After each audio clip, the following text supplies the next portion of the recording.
Langhanam Parama Aushadam. That means fasting is the best medicine. Does the thought of fasting itself give you a headache? Is it so difficult to fast?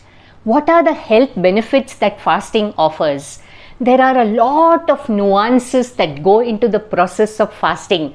So stay tuned till the end to know my experiences of a 3-day coconut water fast that I undertook very recently. Namaskaram. I am Sujata, an educator in biology and environmental science, a health and wellness consultant, and your host on Munch and Mull.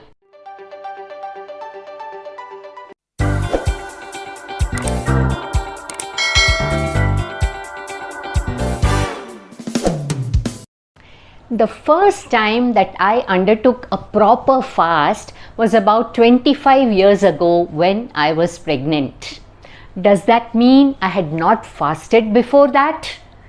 As a kid, having grown up in Maharashtra, I used to take up the annual Ashad Ekadashi fast by eating lots of my favorite sabudana khichdi and ratadu or sweet potato kheers. Could that be called a fast? This is not to hurt any religious sentiments, but by my present understanding of a fast, I would not call that as a fast. The present definition of a fast is voluntary abstinence of food for a specified period of time. So in this context, my first proper fast was undertaken 25 years ago when I was pregnant and my husband wanted me to undergo a complete detoxification process. So we visited the Atit Ashram at the outskirts of Hosur in Tamil Nadu. They offer holistic wellness programs through the medium of naturopathy and fasting. I in fact remember Ma Atita did not let me fast on water because I was pregnant. So for the first one day I was on coconut water and the next 2 days I did a fruit fasting, and that was where my journey of fasting started. Since then, I have tried my best to keep up my annual 3-day fast as a process of detoxification, and I have experimented with many kinds of fast which I will be sharing with you today. So now let's look at the wonderful health benefits of fasting so that this could motivate you to enter into the journey of fasting. Fasting is known to be beneficial in multiple ways. To just give you a glimpse, fasting helps reduce excess weight, abdominal girth, that is your waistline, inflammation inside your body, triglycerides and LDL cholesterol or the unhealthy types of cholesterol, blood sugar, helps in skin health and destroys cancer cells too. All said and done, fasting promotes healing of the body.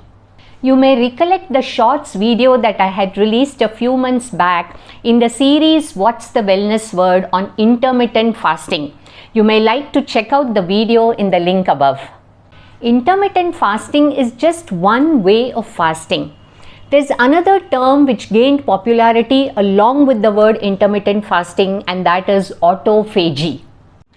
Autophagy literally means self-devouring.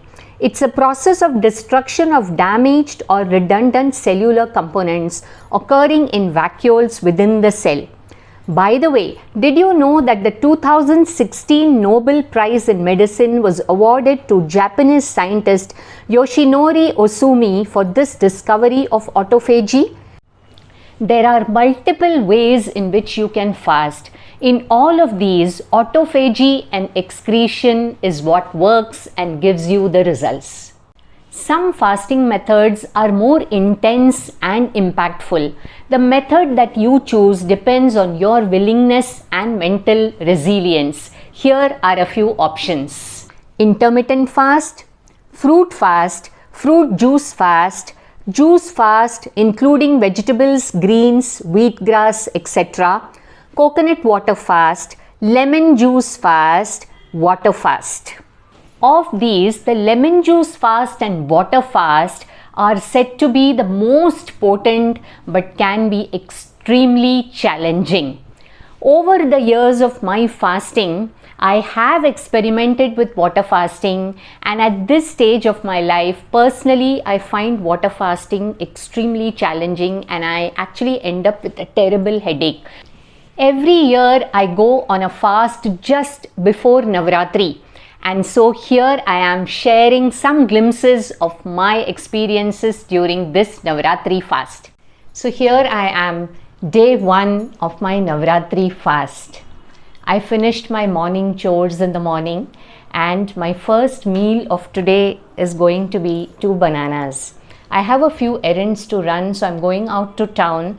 So afternoon, maybe I will have some fresh fruit juice outside. So see you in the afternoon. And here I am starting my first meal. As I said, I had come out for a few errands and it's almost 3:30 p.m. now. So this is my second meal of the day after my morning bananas. A glass of refreshing cane juice from Cane for You. Sugarcane juice with a dash of lemon and ginger. So let me start sipping it. So refreshing. Have a slight bit of headache, but it will pass. So today is my second day of the fast and I'm decided to be on tender coconut water. It feels tiring and having a headache too. Yesterday late evening was pretty bad, severe headache, and I puked. A lot of acidic phlegm came out, a normal process of detoxification. And these are the times when you actually feel like giving up your fast. And those times one has to have the willpower to continue. So here I am hoping to continue today's fast on tender coconut water. And by the way, handed over the kitchen to my husband. He's taking care of the cooking today. So today is my third day of fasting. Decided to continue on tender coconut water. I have about 4 or 5 tender coconut water in a day. And of course, feeling a little tired and run down. And very important that, images, visuals of food keep flashing. Paneer butter masala, noodles, soft idlis, dosas, even, plain khichdi with a dollop of ghee. But then I stopped myself at that point and think, how is this fasting going to benefit me? It's going to cleanse my body. It's going to help in the detoxification. And then I get back to my mood of fasting. Today is the 4th day of my fast on tender coconut water and the first day of Navratri. I generally start my fast a few days before Navratri so that towards the end of Navratri, I can enjoy the Naivedyas that I offer to the Devi. And more important, I don't fix the number of days that I'm going to fast, because if I'm not able to abide by that, it's a disappointment. So I just take one day at a time. The way I feel the next day morning, if I feel I should continue the fast, I continue it. I am into my 5th day of fasting and I have decided to break my fast today. There is a saying, any fool can fast, but it takes a wise man to break a fast. It's extremely important to break a fast in a very gentle way. So fruit smoothies or vegetable smoothies are some of the best things to have when you break a fast. So today I have made this banana, apple, soaked almond, cashew smoothie, and this is going to be my first solid meal for today. In fact, today morning I had a glass of lemon water and honey, and this is my breakfast. And for lunch, I would probably be preparing a vegetable soup which would be very light, and night I will close again with fruits. From tomorrow, planning to have some steamed vegetables with a dash of salt, pepper and some coconut. Here. Feels nice. Delicious. So here's my afternoon lunch, carrot smoothie. I've just blended raw carrots with a few cashews and small amount of raisins.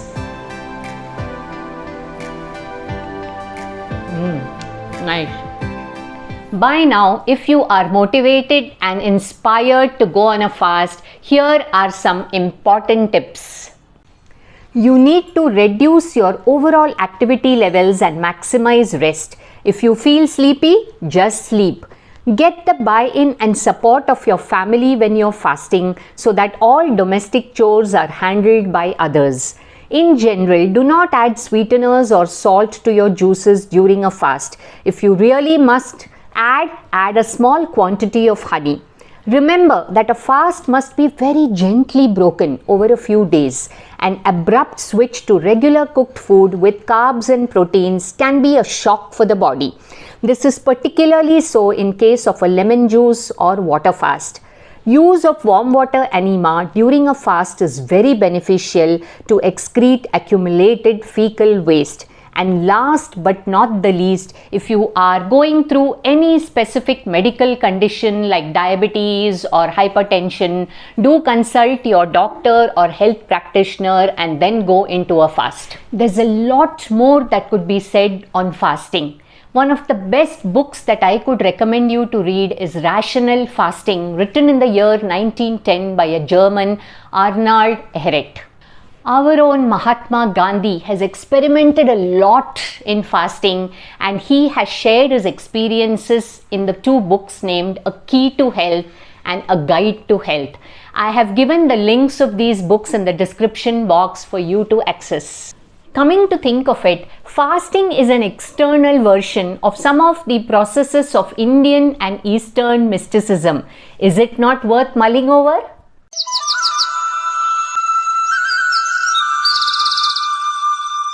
Just think of it. The various processes in Indian and Eastern mysticism emphasize periodic external and internal abstinence.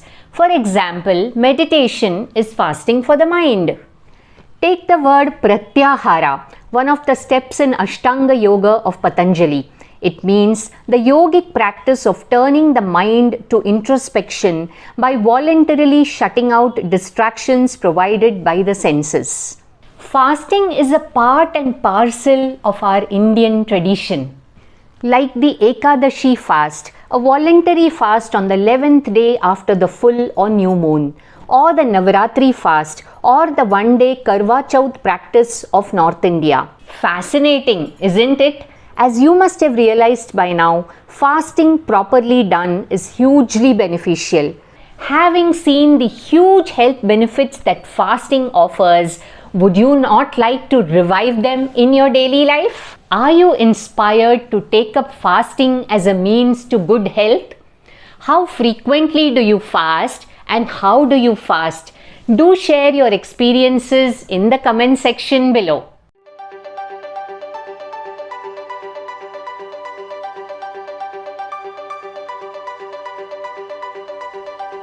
Hey, have you subscribed to Munch and Mull? Do click on the subscribe button and press the bell icon to receive notifications of my newest videos uploaded every Saturday.